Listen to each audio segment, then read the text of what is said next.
There is nothing wrong with your television set. Do not attempt to adjust the picture. We are controlling transmission.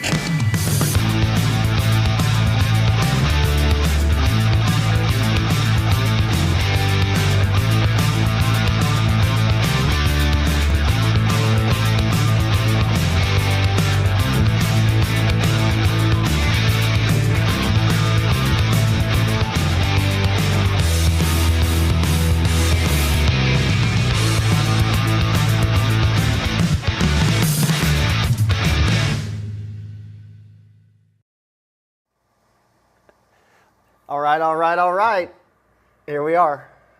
It's a little spooky in here. It is a little spooky, and it's not just because of you or me. For once. Yeah, right, for once. All right, welcome everybody. Episode 103, Decorative Monster Builds or Monster Decorative Builds. All of it, you know? All of it. So we're quite festive tonight here in the penthouse. Hunter McCamey is with me. Tell us what we're going to do tonight. Yeah, so we're going to talk about a couple of different decorative techniques. We got some really cool special guest appearances that we're going to be showing. I've heard. Because, you know, while it's great for us to stand up here and go over these techniques, we can also lean on the real experts, let's be honest. Yeah, we're not the end-all, be-all, that's we are for not, sure. no, not even close. No. So we got some really cool cut-ins that we're going to show you guys. We're going to be talking about marbling, which we've done in past episodes, but we got a couple new things to show. Yeah. One thing that we are going to cover that is new is abstract wraps, which is something that we haven't shown. Really cool technique that you can easily do with just a little bit of creativity. It's my kind of thing because, you know, we can just take math, throw that out the window.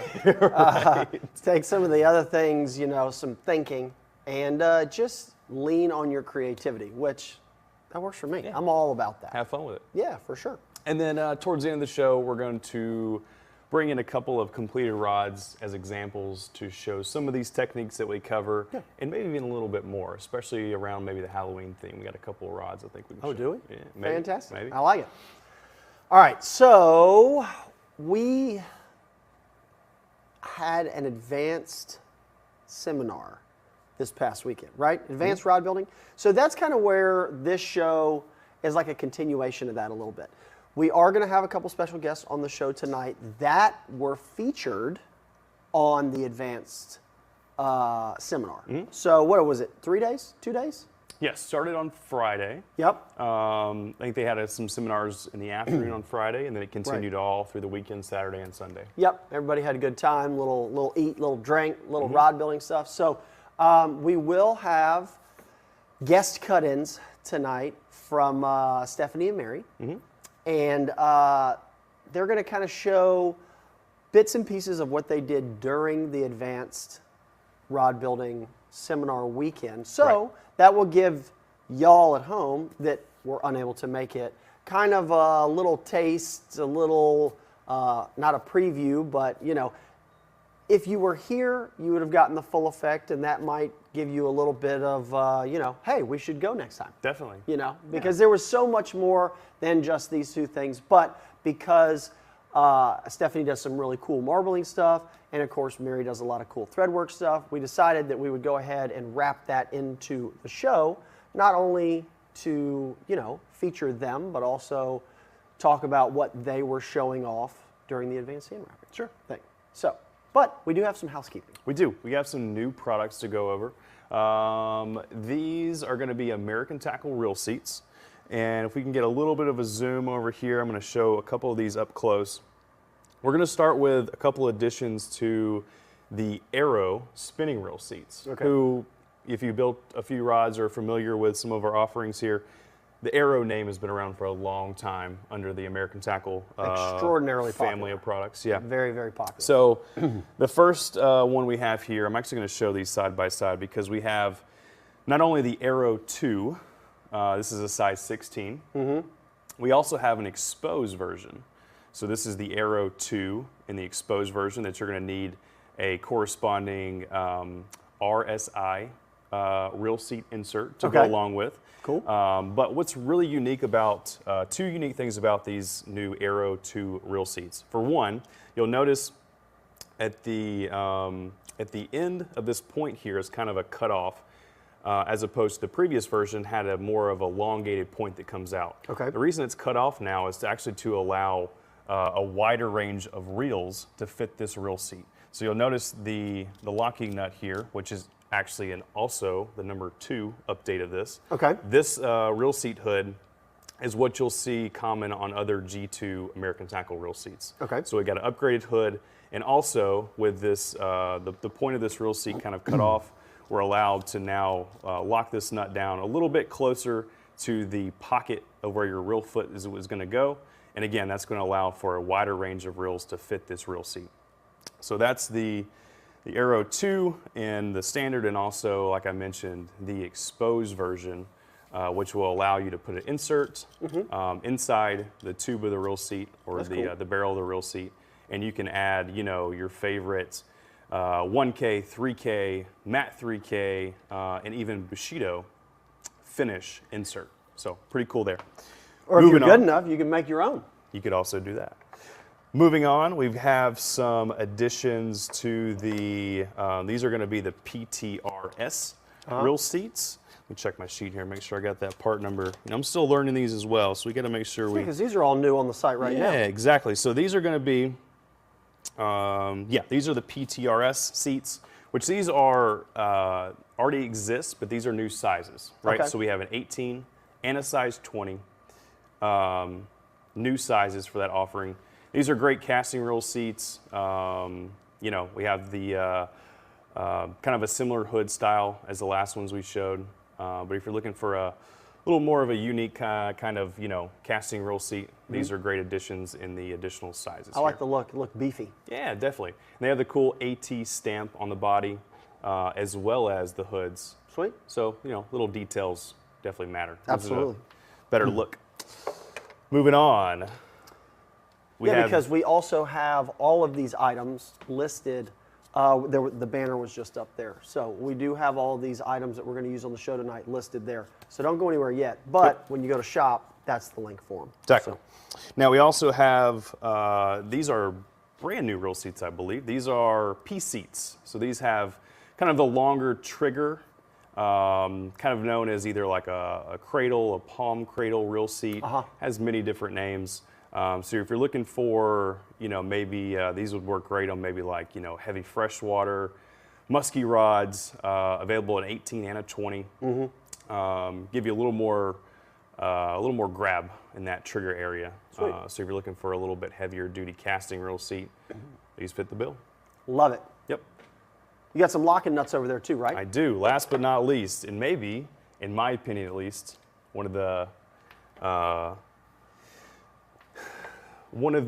maybe most underutilized little components that you can add to a reel seat.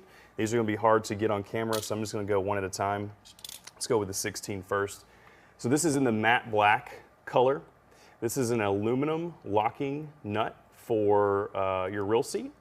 These can basically be used across any American Tackle reel seat, and even some select CRB and Fuji reel seats. I'm not going to say it works for every single reel seat under the sun, but it works for the majority. Cool. And so I'm going to turn it on its side here, and you can see that it has a little bit of knurling spaced out, so that's going to give you a little bit more grab that you can actually lock this down. So this is going to be used in conjunction with your existing hood. So what you can do is you can take this locking nut, add it to our Aero 2 reel seat, and essentially what this does, sorry I moved there.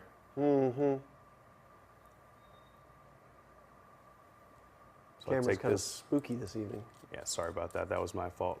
So you can take this locking nut that's right here, spin it on your reel seat, and essentially what this does, once you lock your hood, you put your reel in, lock your hood down, you add this locking nut and spin it tight, that hood is not going to back off. It is going to stay tight. That locking nut will keep it in place, and you don't have to worry about the possibility of your reel or anything coming loose.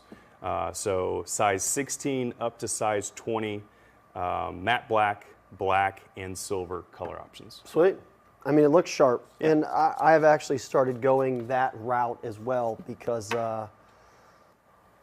especially on my slow pitch jigging rods, the way that I hold the reel seat, sometimes, you know, the reel seat's not backing off just on its own. Sure. Or because it's coming loose, or because it's a subpar reel seat or anything like that. It's just the fact when you handle the reel and the reel seat around on the end of that, you know, regular reel seat nut, you can back it off a little bit. And little by little by little, you never know, you know, you end up with a half turn looser or something like that, and you know, you can't work it loose. So that's a great option there, and it's really attractive. Yeah, and it's really no fault to any reel seat. Like you said, it can be the slightest little, you know, untighten of that hood, and then it progressively gets worse and worse. And you know, that locking nut can be, it can be a lifesaver. It can be one of those things where you have, you know, the fish of a lifetime on, and if, you know, you're under a lot of pressure and moving the fish around and stress, you don't want any failure with your reel seat, any of that. So that little addition can be a lifesaver. Yep. And also, one last thing here, coming from Mullet World Headquarters, the desk of Jake Hutchinson by Jake Hutchinson. The Mullet Minute is coming back, okay? I am not allowed to provide all of the details. Yeah, we had to sign an NDA. We did. All I can tell you is that it is coming back, so keep an eye out for it. And, you know, well, you'll just have to circle back on that to see what he has in store when it comes back out. But Jake, the mullet is looking as good as ever, and he has plenty of content going, and he's going to feature, you know, rod builders and some other stuff. But just bear with us because the Mullet Minute is coming back, and TBD. So, anyway. Now that we have that out of the way. We got some giveaways tonight. We do. We're doing a starter marbling kit for the first giveaway. We're giving away an 18-spool thread kit as a second. And we're going to do a rod kit tonight for the grand prize. And as always, we like to spend hunters' money. And you will be in contact with us here. If you do win any of these prizes, send an email to live@mudhole.com. But what we're going to do is I'll work with you on the rod kit. Plus, we're going to throw in some pigments for if you want to do a little marbling on it. We're also going to throw some thread on there. And yeah, so you'll have a rod kit, but then you'll get some cute little decorative things. Cool? So, sweet. All right. Uncle Phil, you got that? You got Stephanie queued up. Are we ready to go to that? I think everybody is probably seen enough of our spooky faces tonight so far.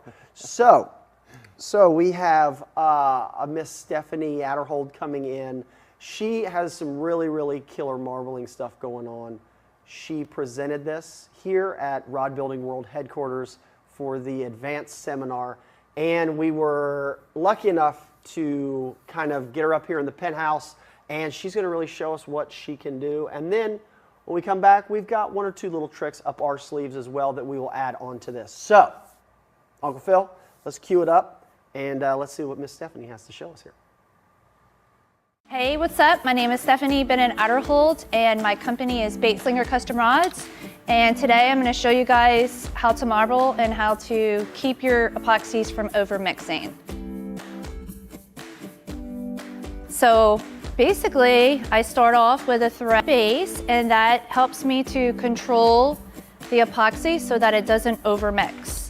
If you apply it straight to the blank, it's just gonna get slippery and muddled up and look like a mess. All right, so I started off with my epoxy, equal parts, 3 milliliters. I have my pigments here. It's dry pigments. I find that if you use the dry, you're able to control your consistency and your texture in order to be precise about where you're trying to move your paint or your epoxy. I've already pre-measured out the pigment. It's a scoop worth.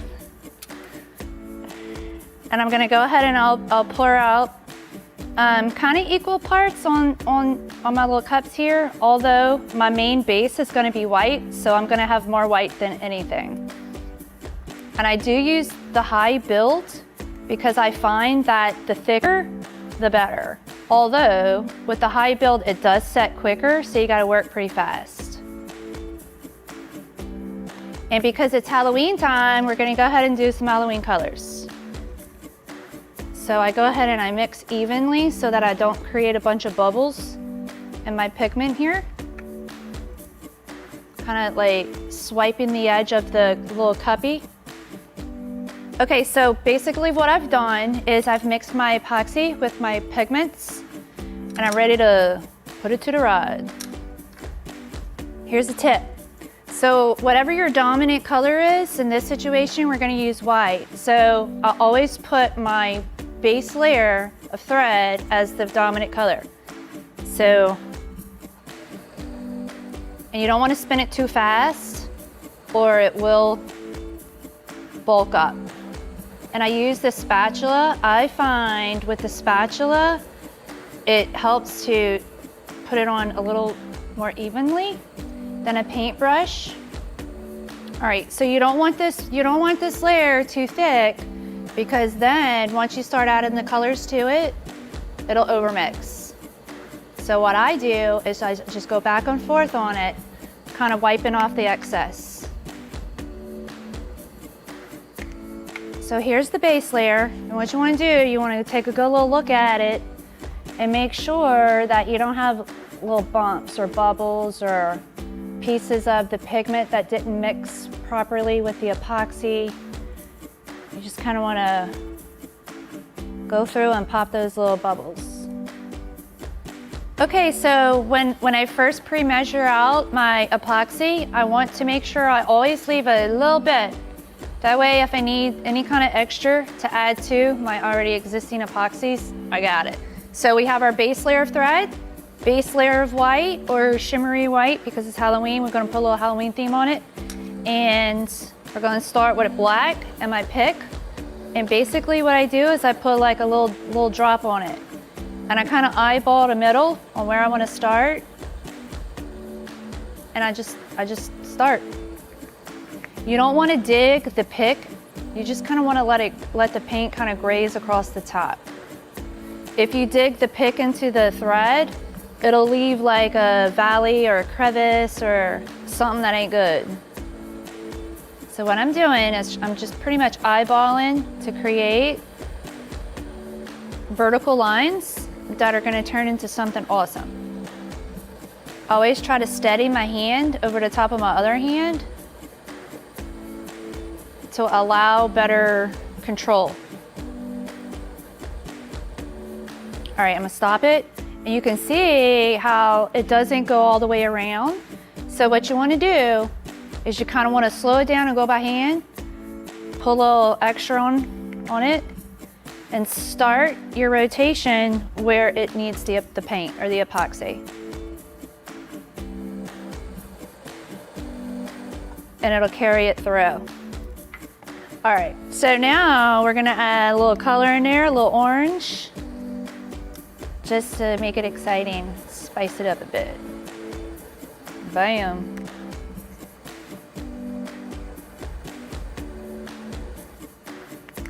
So all I'm doing is just putting the paint to the thread base, which is the blank. Don't waste your time trying to be super accurate with your spacing like you would with a thread wrap because it's marbling and the epoxy moves and it'll never be perfect as far as the spacing goes. Perfect when I do it, of course. Looking at it, we can see that we need some more color through here. So you just add more color. Simple, easy breezy.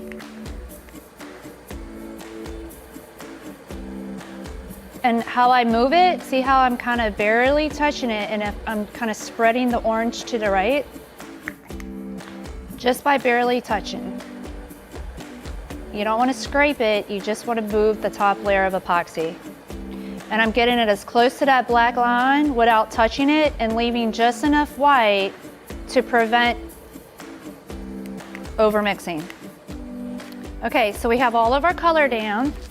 Now what we're gonna do is go in and kind of blend it all together. So basically I use my foot pedal to control my speed. Also, when I come in and I start adding detail, I'll use my hand to turn it. I'm gonna kind of work the colors together, but not over blend it. So basically what I do is I barely touch it and I just kind of work the colors into the other. And I always hold my hand that has my pick in it for better control, so I don't get all janky with it. If you get to a point where your epoxy it's kind of starting to set up, I don't use heat to pop the bubbles, but I will use heat to kind of give my epoxy a little more movability. So now what I'm doing is I'm just coming in and adding a little detail.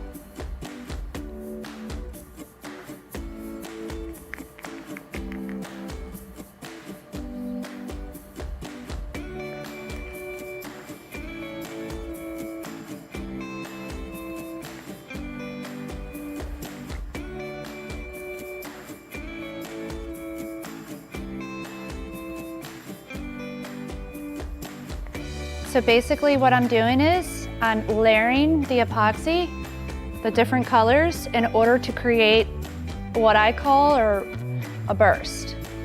So to me, these are gonna be like little bursts of color.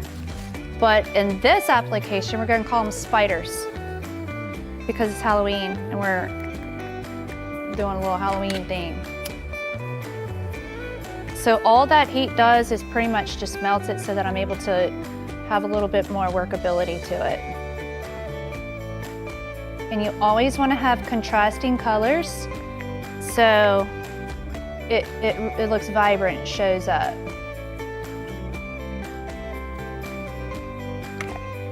Another thing is, if you find that your epoxy is too thin and you can't work with it, just add a little more pigment to it and thicken it up. Or if it's too thick, here's your extra epoxy that you can add to it in order to thin it out a bit. Or the heat. The only thing is with the heat, keep in mind that you only have a teeny tiny bit of time in order to work the epoxy because it will set quicker with the heat. See how it's starting to kind of string up? It's setting pretty quick. So I have a little black on the end, on the tip here, because I'm gonna start drawing in a little bit of detail. So what I do is I come in, I just do it.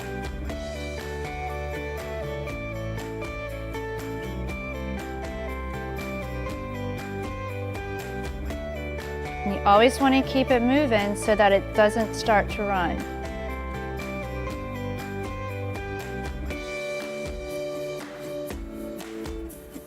You can see it's kind of starting to really expand and the colors are starting to really go into the other.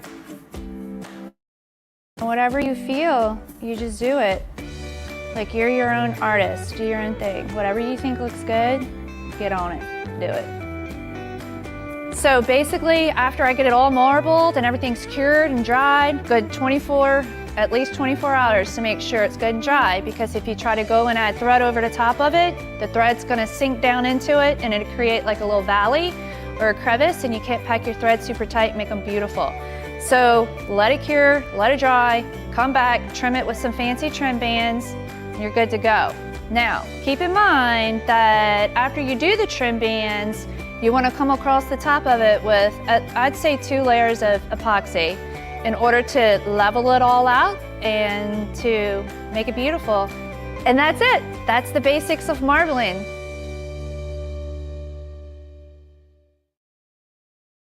We'll need Zoom, so. Very cool. Right there. All right, all right, all right. Well, that was awesome. Very cool. Stephanie, we appreciate, she was in stage 2. You know, sound stage 2. We're over here in sound stage 1. So yeah, and here it is. We got it right here, front and center. So we'll let you guys get another zoom look at that. Mr. Hunter's going to hold that up. Yeah. So we can get it right there. Tell me if I need to go down or up or whatever. I think probably just hold it steady for once. Up. Maybe. Whoa, whoa, whoa, whoa, whoa. Down, down, down, down, up, down, up, down. There it is. It was like a good transition. It was like a nice reveal of it coming back. Oh, that's funny. There we go. Yeah, Edward, I think that was our first guest star on Mudhole Live? It was our first guest, right? I mean, back years ago, we did have Todd, Vivian, Right. to do some deflection chart and guide spacing. Give us a little spin there, Hunter Man. Oh, I'm trying to stay in the frame here. Yeah, just hold your breath. You know? Don't talk. Can't do 3 things at one time, let alone Yeah, right? 2. God forbid you have to walk and chew gum at the same right. time. And then we had John Cox on, I think, back in the day. Terry? We had Terry one Yeah, time. we had Big Show on here. So not the official first, but she's on a right. very short list of excellent Yeah. guests. So, all right. So what we are going to do is nothing like that, but we're going to show you that if you take some finish, I got some finish mixed up here, Same as I. and you got a backup a little bit there. I think we're going to try maybe 2 different colors. Are see, we? Is that See what how we're it gonna comes out. You know what's cool about this? This was a trick. Correct me if I'm wrong. That both of us picked up from Mr. Brooke Oliva here at Mudhole Foundation Outdoor Group. It's a trick that, to my knowledge, only works with one particular color preserver, and that's Flex Coat. Yeah. What you can essentially do is, we both have a cup of epoxy here that's mixed up. As Stephanie mentioned, high build is typically a better epoxy to go with if you're doing marbling. You can certainly use, the Pro Coat medium build or even a low build from Threadmaster or whoever. Yeah. But high build typically just works better with marbling. Yeah. So once you have your epoxy mixed up in your mixing cup, you can take. I got some pigment here. You got some orange. So you don't have to go wild with the pigment. This is the amount of pigment you're going to use does not need to be poured into our epoxy finish here. So we've got the CRB pigment. We've got 3 and 3. So when we measured it out, we did 3 mLs and 3 mLs, 6 total mLs here.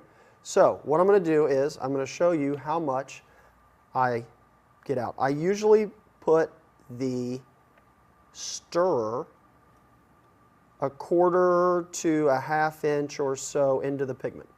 So there you go. There's your pigment amount right there. Now I'm going to go into my finish. And we're just going to keep mixing. I like to go ahead and mix the epoxy before I mix in the pigment. The only reason is because once you put the pigment in there, you can't see what the epoxy is doing. So I want to make sure that my epoxy is properly mixed, and then we're going to do the pigment. Because we really don't have to worry about time for this. As the epoxy cures a little bit, and if it starts to set up a tiny bit, it really is fine especially for the trick that we're going to show here. So I've got all that mixed in, and we got our orange. Now, you have to use the Flex Coat color preserver and thread sealer. This does not work with any other color preserver. Specific formulation, it's acrylic. I don't know what's in the bottle, but it works for this. Or I should say, it doesn't work with Pro Seal or what else, right? What's the other one? I don't remember. That's maybe, I don't know if it works with U40 or not. Color Lock, I believe it is. But it definitely doesn't work with Pro Seal, so do not try this with Pro Seal. Yeah. You will not have the same effect. Yep. All right, so this is going to be just a little bit. We're going to kind of do a little dabble do ya kind of thing. Now, always go less is more at first, so I'm going to kind of trickle in a little bit. You see that? I'm going to try as well. And we're going to mix it in. Now, it will get a little lighter in color just because it is white. that we're putting it in there, but once it dries, the pigment is like real rich. It comes back really rich. So we're going to kind of mix that in. And it is starting to get a little stringy. You see how it kind of is, it's almost like a chewed piece of bubble gum kind of vibe here. It's going to get kind of like a putty-like instead of a regular just epoxy. I'm going to put a teeny bit more. Yeah, I had to add a little bit extra. Will you hit me there with the dryer function so I can put a little on there so they can see it?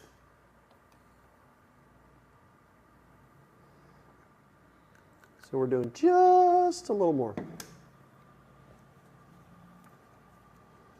And again, you can over add this. And if you over add it, it'll get funky real quick. So do little by little, because then all you're going to have to do is remix all your epoxy and all your pigment and all that. And it will thicken as, the minutes go by. Yeah. So don't think that, as soon as you add it, add the color preserver, that it's going to Can you kind come in of right kick. here?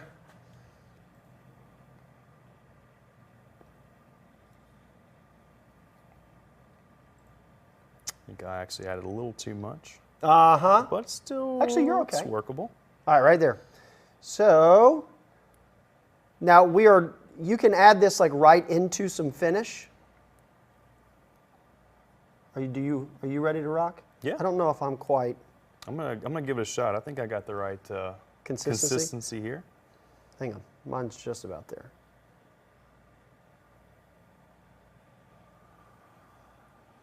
So you can see we're putting it purposely not over epoxy so you can really see that it will give you a straight line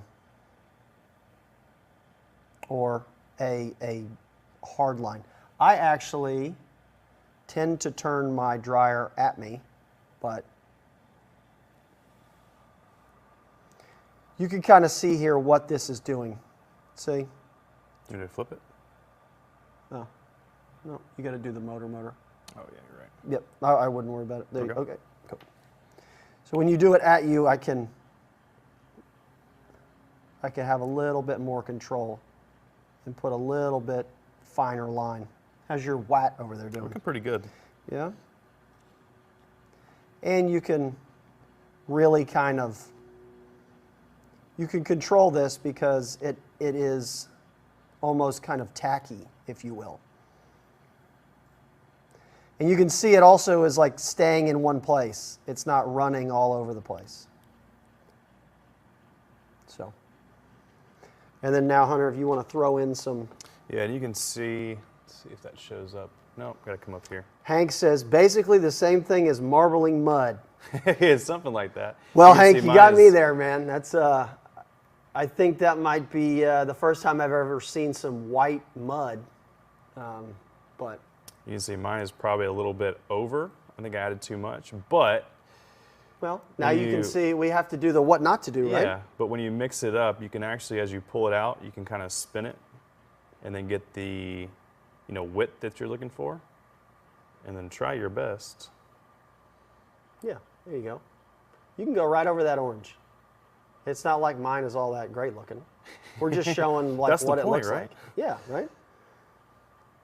The tough part is kind of trying to cut it off. Uh-oh. John Boy says, too much! Too much. Yeah, mine's a little bit overcooked. Mm-hmm. You went over medium. Yeah. I think I'm almost well done. Are you well done there? Yeah. That's fine. Yeah, but when you really string it out and pop it off of there, you could really make something of it. Now the cool thing about this is, you're doing a double. Yeah, why not? Yeah. Now he's just showing off. Art has no bounds. Is that what it is? You can interpret it how you wish. Yeah. And to me, this looks fantastic. Yeah. Now the cool thing is, as long as you don't hit this with heat or do whatever, it's pretty much not gonna go anywhere. So you can. This is getting out of control. There it is. Hunter's gonna have it all in his hair in a minute. Well, the cool thing though is from here, you can let this cure out and then actually come back over it with layers of finish to give it some depth. So, yeah. And it definitely looks like we did this for a visual, just to show a little bit better, Better? contrast Right. To the rod blank. But this does work much better when you're putting this directly into a layer of epoxy that's, not set. I mean, I do like it though because it gives a 3D effect. Like a depth, Yeah. depth effect to it. So yeah. So anyway, that's the marbling color preserver trick that some people, when we talk about color preserver and marbling, and they're like, well, that sounds ridiculous because isn't that a thread sealer color preserver? And yeah. If you had a very steady hand, you could probably actually write with this stuff. I don't know about all that. But you have to get the consistency just right. You have to dial it in. Yeah. We're just giving you ideas. That's it. You guys take it and run. We just want to show you. We just want to plant that seed. Just plant the decorative seed and let you guys run with it. So, all right, we do have to. Hey, I think what we ought to do is, Uncle Phil, on the notes, will you please add in that I would like to give away Flex Coat Color Preserver. We have a 1 ounce. This is the 4 ounce bottle. So we're going to give away a marbling kit. And we are also going to throw in, because the marbling kit has what? Some pigments. It has the powder pigments. Yes, I'm sorry. Yep, and then there are 2 different pigments. We use the liquid pigment from CRB. We also have the powder pigment, which is mainly like metallic colors, and there's like 40 of them. There's a ton of them. Yeah, it's very cool. That's these guys right here. The starter marbling kit has the powder pigments. There's some Pro Coat in there, and then mixing sticks, some syringes, cups, I think. and syringes. Yeah. Yeah. It's really what it is. It's a starter kit. So Yep. you get what you need to do a little bit of marbling. And what I'm going to do is put in some color preserver there from that. All right, Uncle Phil. Let's go ahead and cue this thing up. Hopefully we get a super hard name to pronounce for our spooky mud hole live. All right.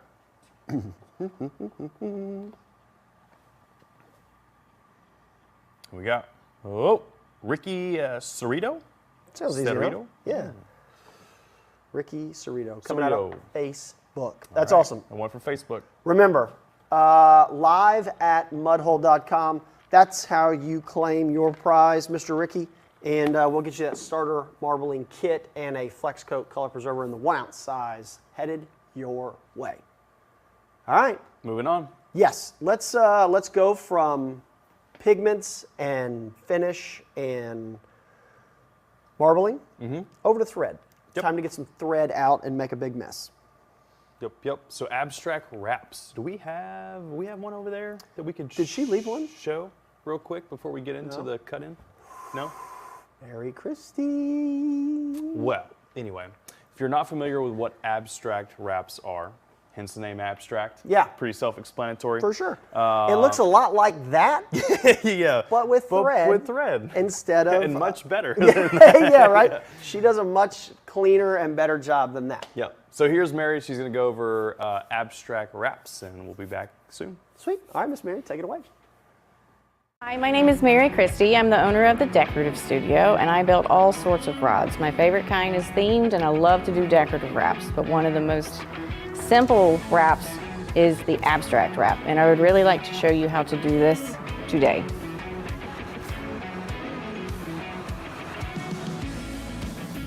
So it's actually very simple. You just need a few supplies. I like to use a popsicle stick with some painter's tape and double-sided duct tape, which I'll explain how to lay those out in just a minute. You need a pair of scissors, packing tool, and some thread. So the blank I'm working on today is black. And what I like to do with these abstract wraps is to have a contrasting color going on them. Since we're feeling the whole Halloween vibe, I'm gonna leave black on there and we're just gonna wrap over top of it. So the first thing I'm going to do is take my popsicle stick and tape it down with painter's tape. And now you can do 1 or 2 tape anchors, that's totally up to you. I like to just do one and to do a turnaround on the other side. And the popsicle stick is mainly there just to cut into, so you don't have to worry about nicking your blank or grips or real seat, depending on how it's built. I don't like to use masking tape that much because I had a bad issue with it on a build before where it ripped out a chunk of my cork and I had to repair it because it was for a customer. So this is what I like to do. And all thread sticks to that like a charm. So now that I got the tape anchor ready, I'm gonna take my first color. Today I'm using D. Now the thing about abstract wraps is they are abstract. They have no rhyme, no reason.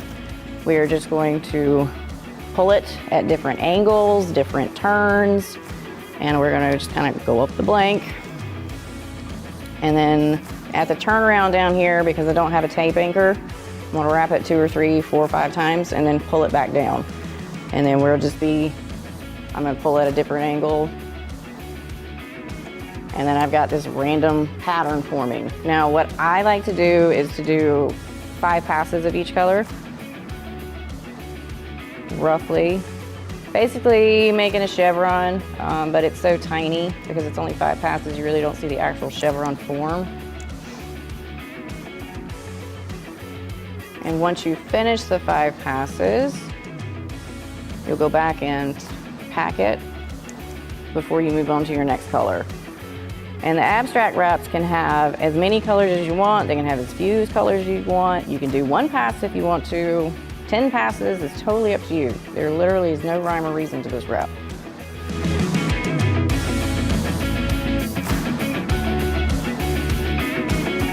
Actually, I think with 4 passes, this is size D thread I'm working with today, so I think 4 is actually pretty good. That gives you a pretty good, solid line.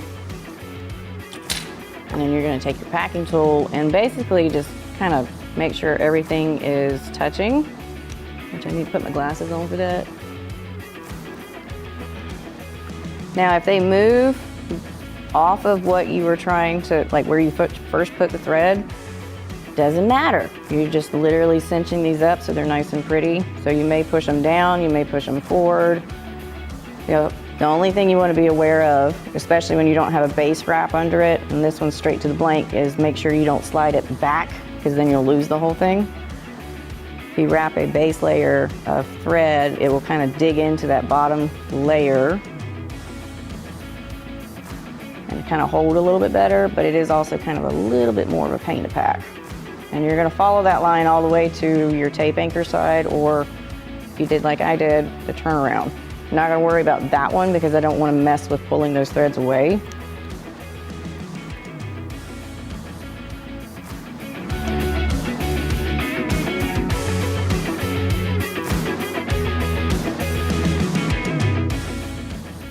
And if it's not perfect at that stage, it's fine because we can go back and fix it after we get done with the colors that we're putting in. So that one's good. So you're gonna pick up your next color. What I like to do is try to fill the empty space, so filling the voids, if you will. So with this one, I'm gonna try to pull at a different angle. And wherever it lands, it lands. Same thing, spin it 4 or 5 times and then come back down and change the angle so that we're filling extra space as much as possible. And you know, you could throw yourself a little kick at the end if you want and have an extra one that goes down. And then same thing, we're gonna go up and down the blank 3 more times.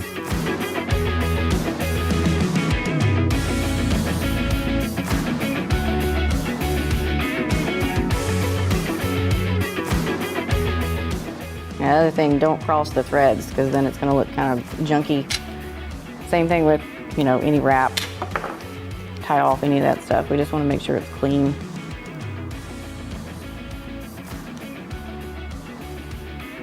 as it wraps over the thread underneath of it, you may have to move it to where it closes nicely. You just don't want to get it to come loose.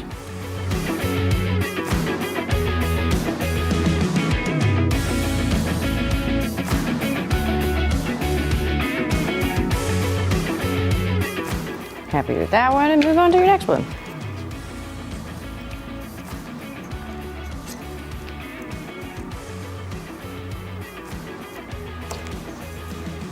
All right, so I'm going to try to figure out how to fill some of this dead space.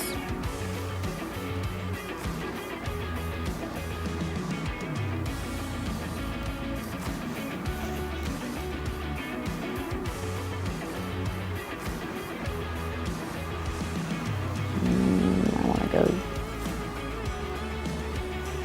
Yeah, so I just pulled it at a less of an angle.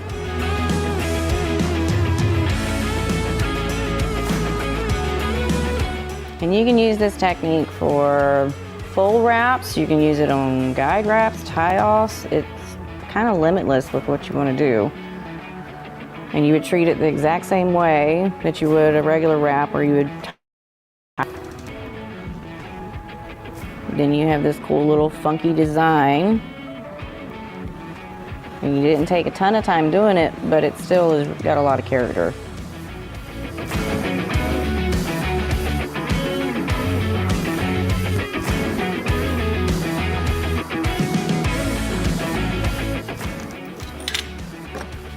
And just pack it again. And once you get done cleaning up this particular line, you'll go back through and check your other ones, make sure everything's nice and tight. You might have to move some things around just a little bit.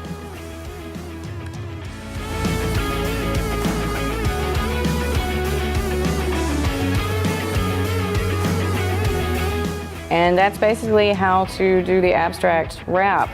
If you want to learn how to do more decorative wraps in general, you can check them out at threadcentral.net. And I hope to see these in some of your future builds.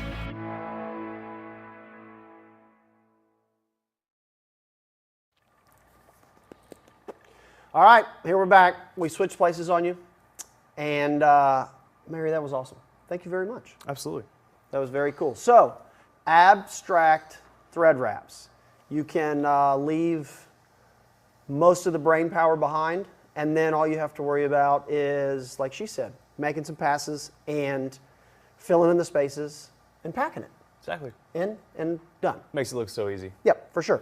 Now, I do want to touch on a couple things and reiterate a couple of the tips that she gave. Maybe you didn't pick up on it, but right here, down on this rod blank, I have done exactly what she did, which is tape down a popsicle stick. So the popsicle stick is a blank guard, if you will. So when you come back in, because all of the thread on this side, all of the stuff that's going to be stuck to this tape is going to be cut away. So you're going to lock the wraps down out in front of this popsicle stick, and then you're going to cut everything away. And it makes it really nice to not have to worry about cutting the blank, nicking the blank, doing anything like that. So if you lay down, excuse me, if you lay down a popsicle stick, you can just go right over the top of it, and it makes it really, really easy to cut everything off after you've finished, or to cut everything off if you're mad and you hate the way it looks. So anyway, she also mentioned that you can lay down a base wrap. You can lay down a base wrap for pretty much anything. You can put a decal over it. You can do cross wraps over it. You can do this abstract wrap over the top of it. One of the reasons that I like the G2 power wrapper here is because you can lay down a base wrap pretty quick. It also allows you, if you are not doing an abstract wrap and you are having to do a little bit of thinking and measuring, the chuck on the RBS Pro G2 is indexed. So just to give you a visual, the popsicle stick here is at 0 degrees, which is also lined up with chuck number 1. So as you go through and you make your marks, if you're doing a non-abstract wrap, you can see here on the inside of the chuck, the numbers are here, they're indexed, obviously, 360 degrees for those that know how many degrees are in a circle. So you can do at 0, you can make your mark, turn it at 90, you can make a mark, turn it at 180, make a mark, or you can do it at 90 and at 180, depending on the different axis style wraps and stuff you're going to do it on. So let's see, see if I can lay down a little bit of a base wrap here kind of quickly. I've had a little bit too much candy tonight, so I don't know if my hand is super steady to do this freehand, but we're going to try. Looks pretty good so far. Easy, don't jinx me. Whoa. Whoa.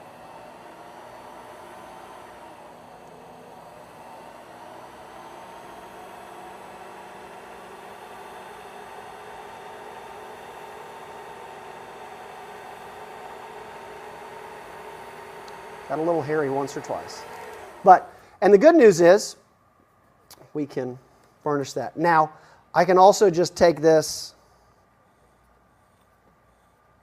and tape it down because I'll wrap over it and we don't have to get too crazy. You got me a razor blade or a little nipper or something there? All right.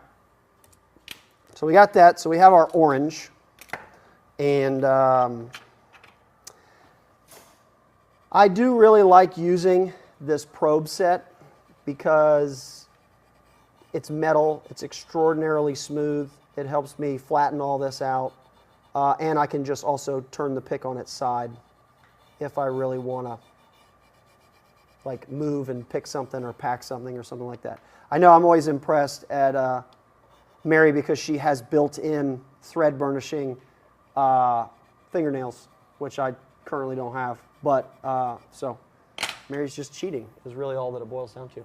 So, that is ColorFast D Pro Wrap 216. It's called Spooky Pumpkin Orange.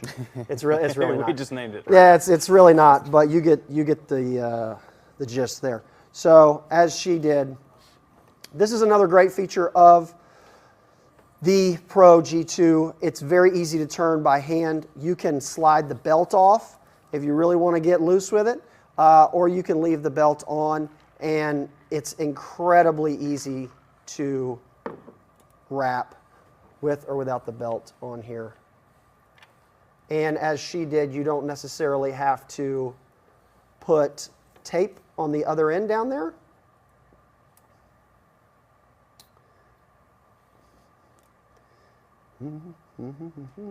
But you have kind of a freehand pass, and then you're going to come back in and throw it. Now, this is probably less abstract because I really wasn't paying attention as much. This is really just going to look like a poorly spaced cross wrap, which, you know, we'll just do that. The good news is that as the more you pass on this thing,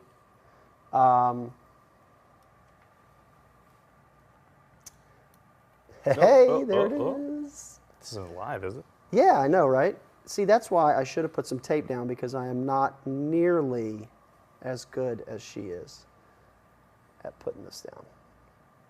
You add a little tape anchor on that end down there? Yeah, I should have, right? You want me to? No, I'll be okay. Okay. I'll go ahead and screw it up twice on live because I'm hard-headed, right? There you go.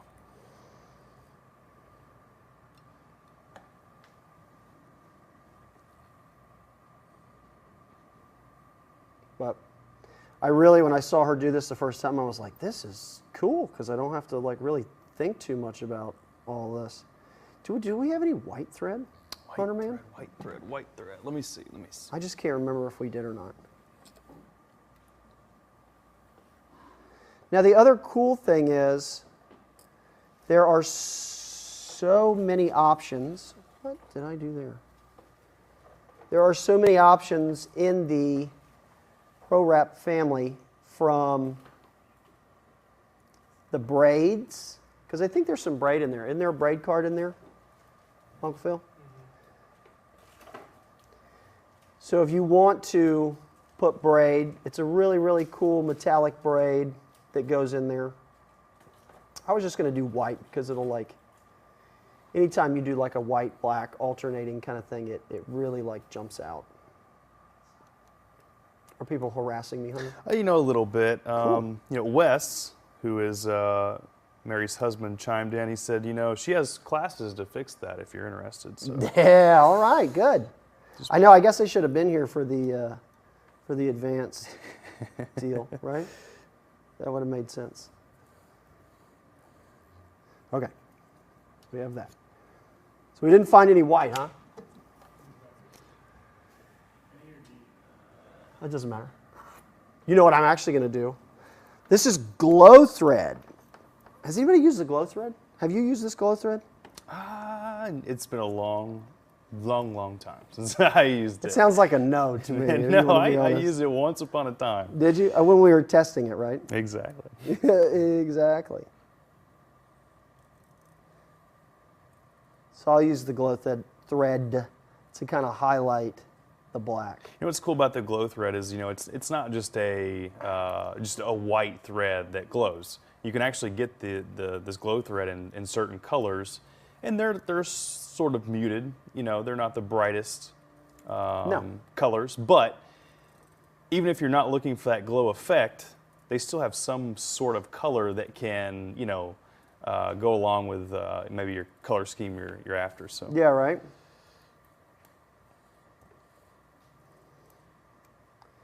So I'm actually going to try to go. yeah, Robert said that he uses the glow thread on the tips of his summer rods. That's pretty cool. Sweet.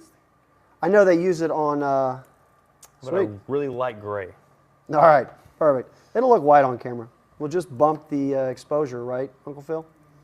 Yeah, something like that. Yeah. Not only can I not rap, I also can't run the camera equipment here.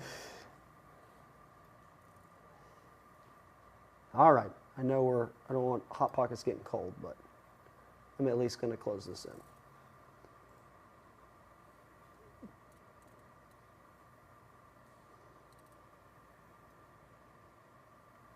So this definitely isn't as abstract as hers. Like I said, it just looks like it's a poorly measured brush wrap.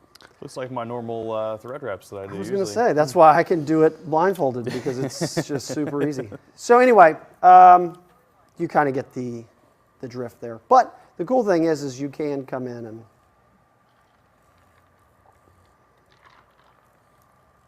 Yeah, there we go. yeah. Now we're looking really like we know what we're doing, sort of, not really. But any questions we got going on?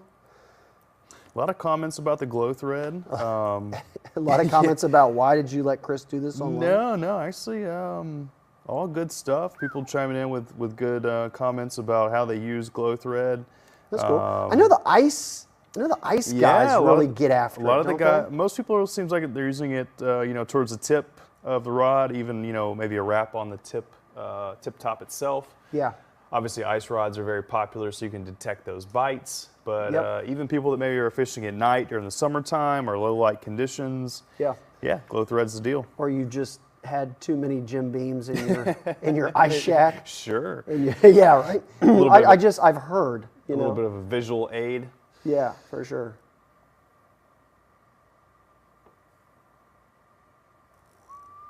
You can also use neon thread. That's a good Yeah. good trick.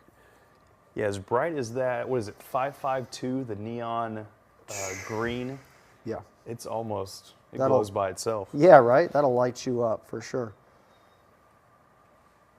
All right, I'm gonna go down and back, and then we'll finish It's looking good, though. our Hot Pockets. You're really in your holiday spirit here. I am, you know. To be honest with you, I'm not a big Halloween guy. I never really have been. Me either. No.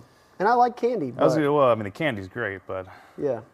you know, the scary movies, it's a hard pass for me. Yeah, I'm not big, into I'm a big no. Yeah. I'm like afraid of the dark as it is, you know. Yeah. I don't need it's already tripping me out enough that we have like a smoke machine and everything in here tonight. And it's awfully bad. Yeah, speaking of, Yeah, right? I hear it.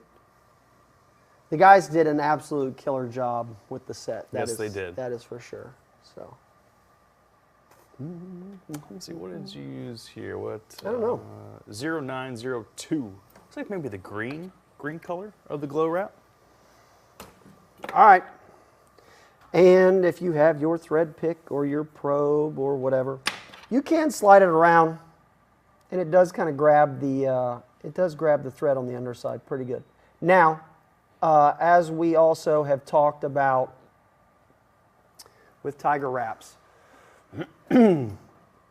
if you do an under wrap and you lay down some finish before you start doing this, you're really going to start to add some depth to these wraps. So not only is it going to kind of be, it's not going to be tacky when you wrap over it, because obviously you're going to let it cure out. But if you pull hard enough, and it'll kind of set down into your finish as you wrap over the top of it. It'll slide a little bit, but because the finish has like kind of a unique texture, it's not, sometimes it's not as smooth as the finish on some of these rod blanks that make it really, really difficult to kind of have the thread sit where it needs to sit. So the finish would give you like a relief off of the under wrap, so it'll give you kind of a cool contrast. And you can kind of see over here the mess that we made. Just so we get it zoomed in here in a second. Easy mess. Yeah, right? Come on. Hey, I was involved in this mess too. I know. You can kind of see what we had over here with this mess. It didn't move a whole lot. You still have some relief up off the rod blank and things like that. So you can come back in here after that cures out. So kind of the same deal if you want to put some finish on your under wrap before you do a abstract wrap over the under wrap. It'll give you a little relief. So, which kind of is a cool look there. So that is that's how to do that. And then you can just come in after you have tied everything off and just cut right down the top of that razor blade, right down the top of the popsicle stick with the razor blade, and you're not going to mar up a nice blank. But you do have to cap those ends off. So, but that's it. That is your abstract wrap taught much better by Miss Mary Christie. But that's the gist of it. So, very cool. Get you a RBS Pro G2. Because it helps out a lot. Lots of great comments on the G2. So yeah, that's great to see. And the Pro stands as well. So. Yep. Now, also, just a couple other little thread nuggets. I am not personally a color preserver person, but I also don't do a lot of thread work. So it kind of goes hand in hand, right? If you want your colors to be bold and stand out and things like that, you got one or two options. You can use color fast thread, which is what these colors are. So you can see when they come off the spool and go onto the rod blank, they match. And as soon as we put finish over the top of this wrap, the orange is going to be the same as it is on the spool and as we see it here. If this was a nylon color, it's going to change color, especially over the top of a black rod blank, because it's going to be a little bit translucent, so it's going to darken. It's going to change the shade a little bit. So what you're going to need to do is come in with either your Pro Seal or your color preserver thread sealer of choice.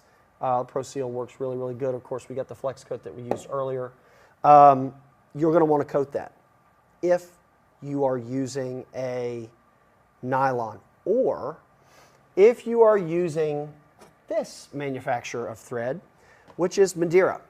Madeira is actually a sewing thread, not a rod building thread. So this is 100% polyester, but it is coated.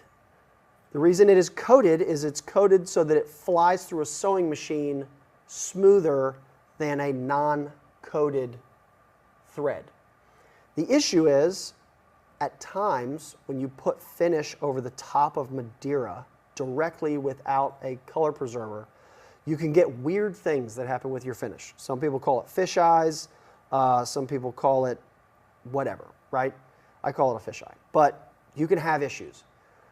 I've heard people say, well, I don't have any issues. And I've heard people say, well, I have issues. So I'm going to yield on the side of caution. if I have put together a very, very colorful and decorative and time-consuming piece of art like you see that Mary Christie does. Sure. If you put that kind of time into it and you are using a Madeira or a thread that has a coating on it designed to go through a sewing machine, put the color preserver on it. Just do it. Or if you're using nylon, or just use color fast thread. So there's some options there. So you got plenty of options. So there's really no reason to have any boo-boos when you go to put your finish on there. What else? Did we have any other thread tips when you start going at this thing that I missed? Madeira, color preserver.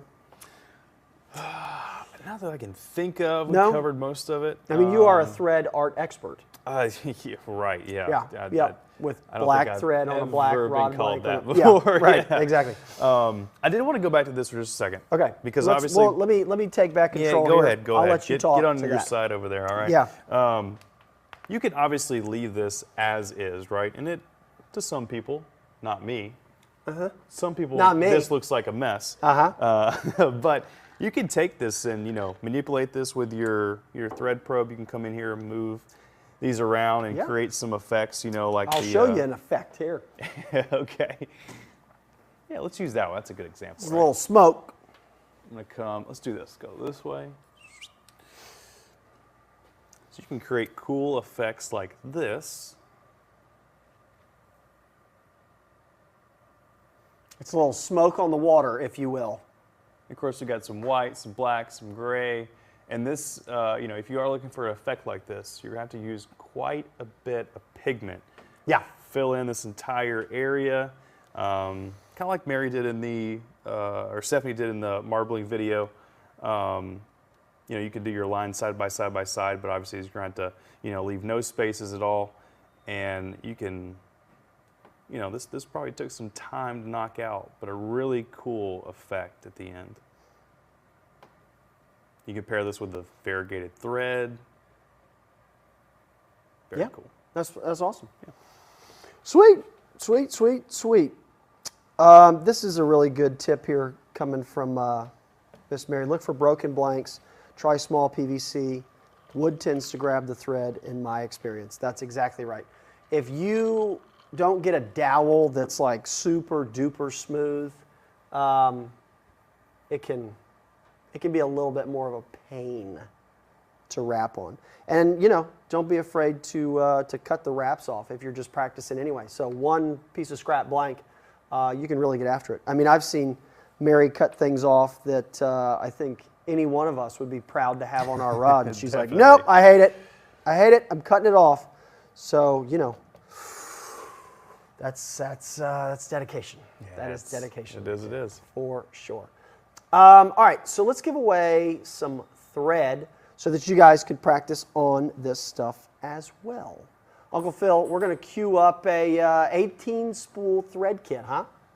Is that what you got? I'm sorry, did I wake you up? Yeah. Too much candy over there. That's it. He's been working on the Tootsie Rolls back there.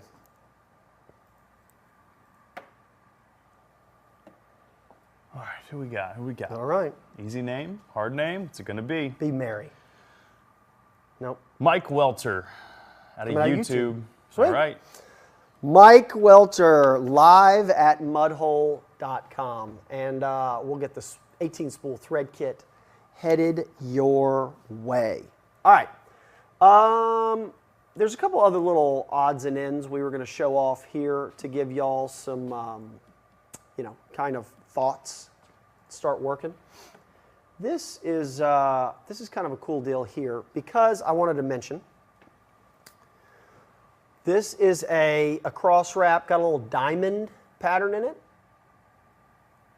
If you are newer-ish to this, having an open wrap like this is, I wouldn't say it's easy, but I feel like it's easier. Definitely. Because you don't have to worry about the spacing and the taper as much. All right. Now don't hassle me here saying that you don't have to worry about the tapering and the spacing, but but you do, as the blank tapers, the spacing is going to change. But if you don't have to close this in completely, you have a little bit more room for error. Also, if you notice, this is a Bushido blank here. This is a satin black finish, I think. But we did a white, and I say we, like Hunter and I did this. We didn't do this. But there was a white under wrap, and then the builder came in with the cross wraps, giving a little diamond pattern there. Got some purples, some chartreuse, looks like maybe some really, really dark purple, maybe a navy in there. So it looks really, really good. So if you want to start into some cross wraps and some diamonds, or if you want to get into the chevron stuff, don't be afraid to do an open wrap. That might help save you a little headache as you learn to get all of your spacing and such down. One of the things that I really like is abalone. I'm a big abalone guy. I love the colors, I love the options, I love how it looks in the sunlight. Oop, gotta spin this around. But if any of you are following along in the Mud Hole Live Rod Builders Workshop, I posted this earlier in the week, and I have a boo-boo in my thread from my finish. See this guy right here? Yeah, just give me that like 20x as close zoom as you can, yeah. and just see how bad that really is. So you see that dot in there, that's in the finish.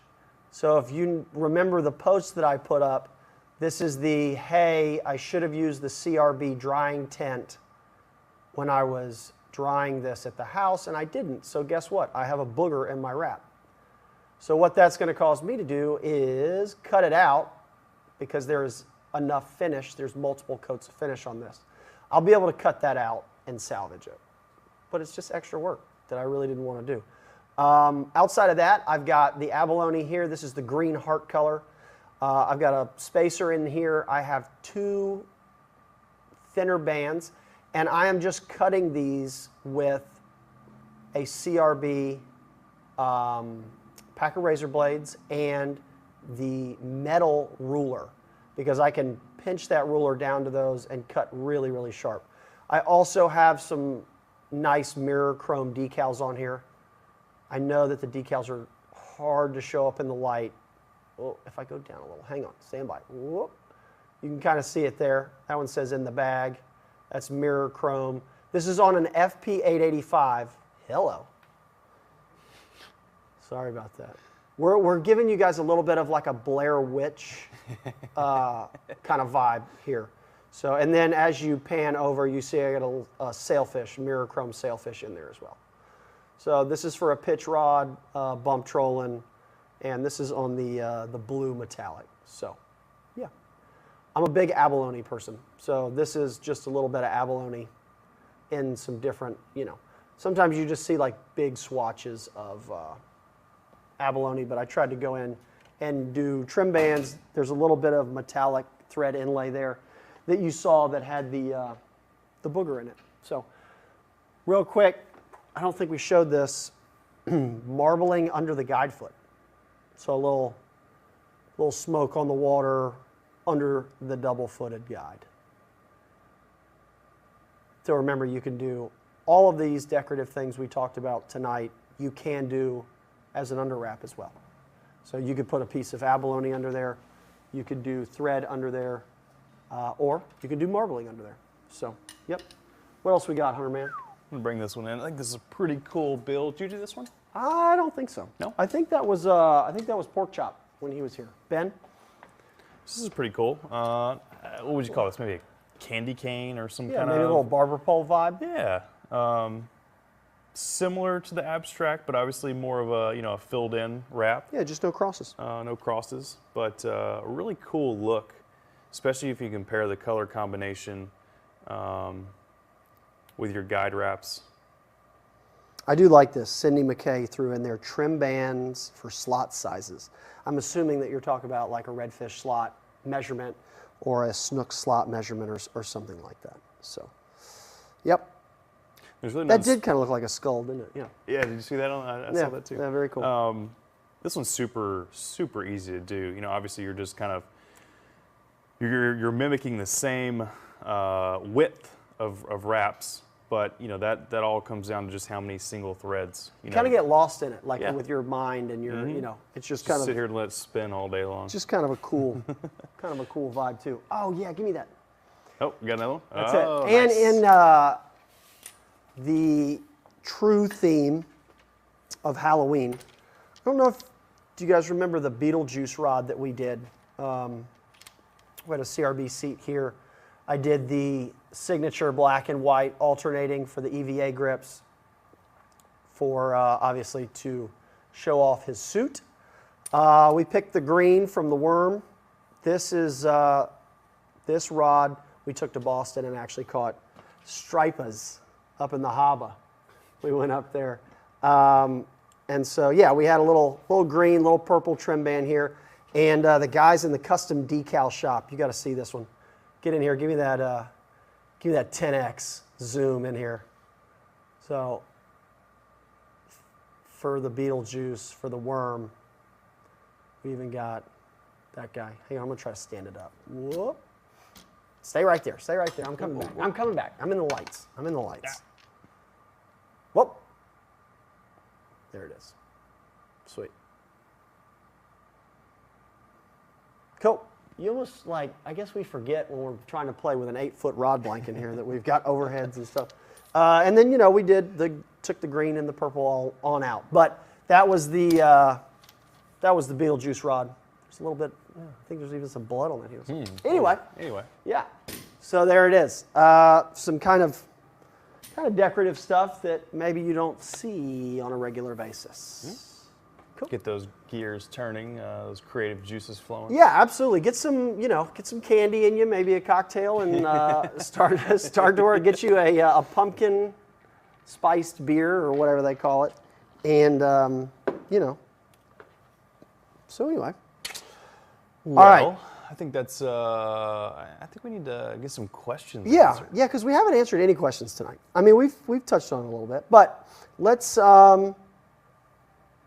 You want to queue up a little rapid fire Q&A? We're going to do that tonight. All right. Quit nodding and start hitting the keyboard there, Uncle Bill. All right. Rapid fire Q&A. Put it up on the clock. 7 minutes. All right, Hunter. We're going to lead off here with you. Okay, let's do it.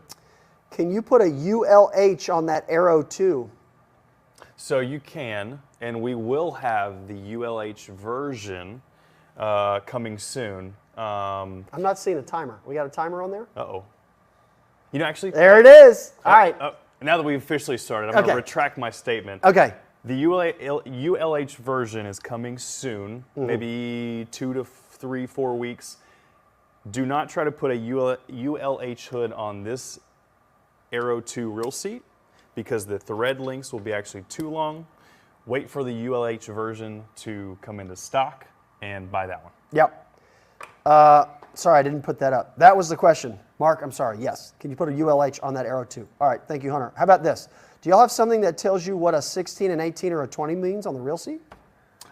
Typically refers to millimeters, the inside diameter of the reel seat in millimeters. Now, that's not true for every reel seat out there. Right. That's just kind of a general guideline to go by. Correct. But specifically reel seats that have an insert will be a different inside diameter. But as a rule of thumb, it typically refers to the ID of the reel seat. Yeah, for sure. All right. All right, I'm going to put you on the spot again. Any updates on the CRB Pro stands? They are in stock. Perfect. That's great. That's easy. That's why we got it. Where are the costumes? Yeah, This is us. This is Yeah. this is as spooky as it gets, guys. I don't know what you want I don't know from what us. to tell you, Carlos, but You don't want any more, trust me. you do not want any more than this. Give me a butt wrap alignment tool, Hunter. Ooh, we're going to try to have them back in stock by the end of the year, but it might be first of next year. Stay tuned. Lisa, so if I don't like the marbling, I can just remove the thread, right?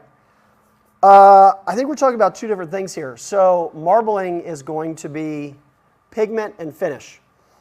You can still remove it. What? Oh, the under wrap? Yeah, the marble on top of the under wrap. Yeah. Yeah, you just got to have to cut it off. So, yeah. Sorry. Thank you, Uncle Phil. Glad somebody's paying attention. Does the liquid pigment change the epoxy pot life? I have not noticed it to the extent that you got to pay attention. Okay? It's not going to take a 45-minute pot life and turn it into a 10-minute pot life. Yeah. There is a level that I have never reached in terms of, all right, well, I put too much pigment in here and now this epoxy won't cure. Because if you saw when we did it, like a 1/4 of an inch, 1/2 inch little dip in it, you're not pouring pigment into this guy. Now, obviously, the powder is a little different. Most of the time you use like one of the little spatulas, or you can use the end of the mixing stick. That powder will stick to it, and if it gets out of there, it's going to stick to everything. So be careful. Don't sneeze while you have it open. But yeah, you're just not going to put like a tablespoon of epoxy or pigment into the epoxy, and you're going to be fine. Awesome. Craig just built 6 fly rods for Christmas gifts. Nice. Thank you. Craig, I'm glad that you said that, because thanks for not procrastinating. You know, like You're one of the few, Craig. yeah, exactly. You know, because then we don't have to hear about some of that stuff being out of stock like on the 20th of December trying to get a Christmas present done. So, good job. Brian, does the powder pigments react the same as the liquid pigments? It does, but the powder pigments don't darken or color the epoxy as much. The powder pigments give you a much more of a translucent kind of color. So think of the powder as if you were to put nylon size A thread down and you cover it with epoxy. It's not going to be as exact, whereas the white liquid pigment on the rod blank looks just like the white pigment in the bottle. It's that vivid. Whereas the way that the powder is it's not quite as vivid. But you can get a little heavier handed with the powder because the powder is a powder. It's not going to act the same as the pigment. And the powders have a metallic or a bright look to them, as opposed to the liquid has more of a muted or a dull color to it. Yeah, it's almost like it's like matte. Yeah. Yeah. Let's see. Will the epoxy stay raised off of a raw blank as it looks now? This will stay raised. It's pretty much, I mean, I'm not going to say that it's cured, but it's kind of like tacky. Like it doesn't stick to my hand, but I can, like that, I can get it after messing with it. But just tapping it, it's not too bad. So it will stay raised off of the blank because we've been at this now for 1 hour and 23 minutes. So it's pretty much where it's going to be. Let's see. This is awesome. DV. Model, I'm joining one of your online classes. So excited for this. The online class, as well as the in-person class, if you haven't gotten into rod building, it's almost a no-brainer to sign up for it, because you get equipment and you get all the learning done, and you're ready to rock. Let's see. Does the epoxy have a negative effect on the glow thread? I have not seen the epoxy cause an issue to the glow thread.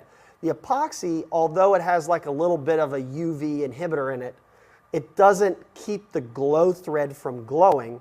It just will help protect the thread and the rod blank and your decal and all that stuff. But it will still go through there. So let's see. Craig said he wants to live at Mudhole. It's kind of a weird place, I'm not going to lie. If you spent the night here, it's like being in the hull of a ship. It's very interesting.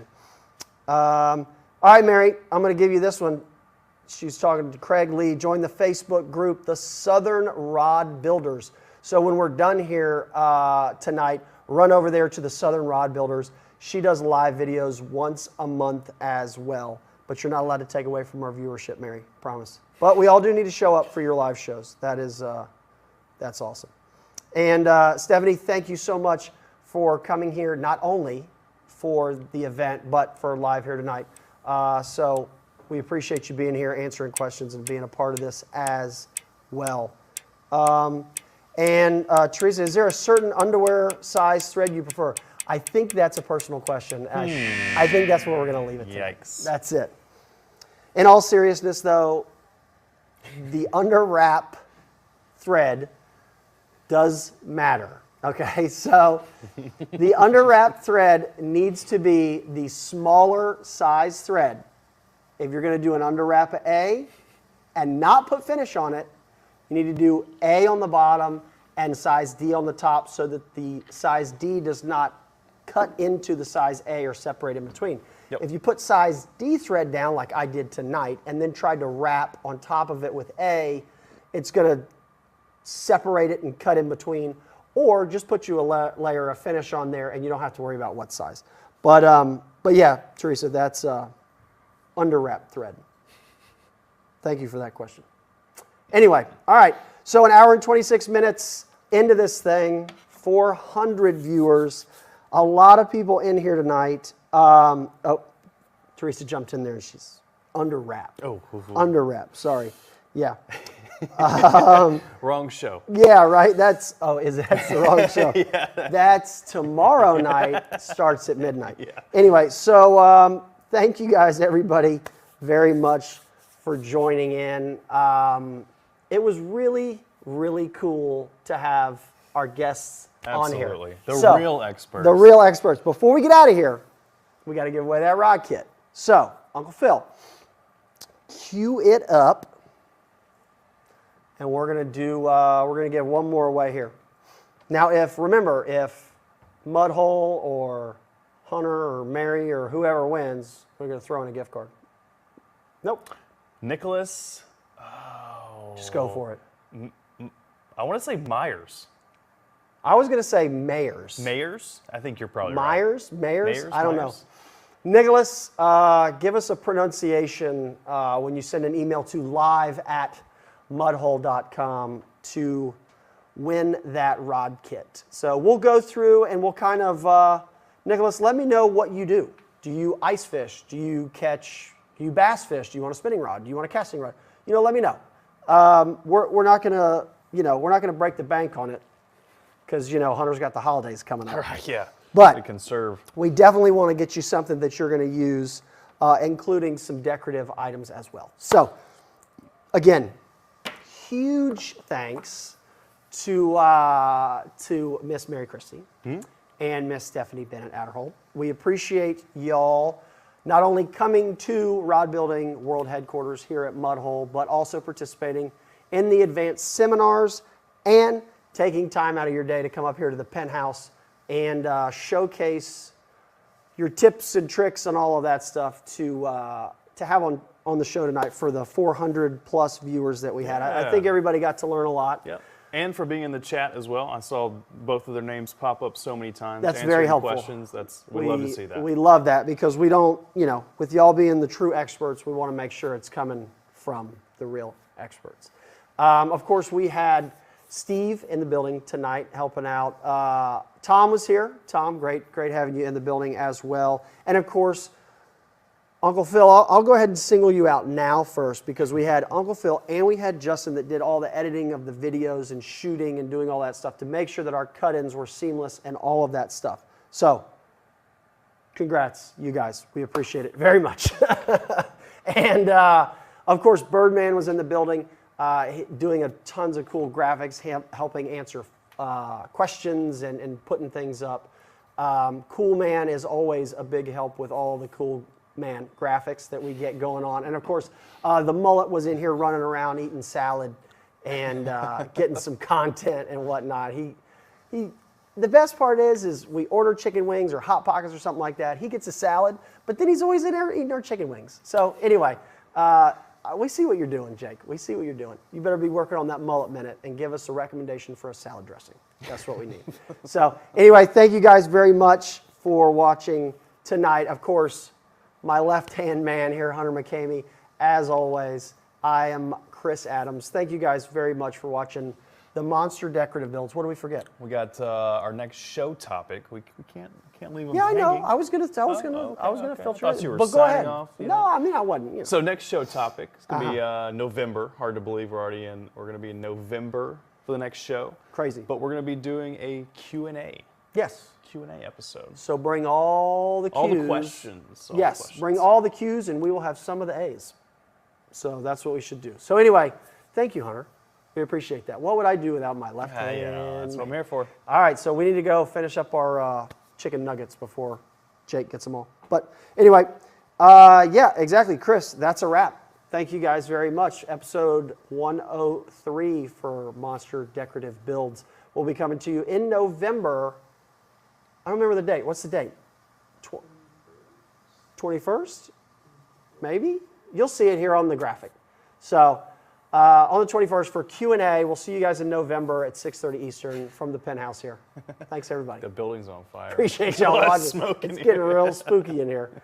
All right. See you guys. Appreciate it. Thanks for watching.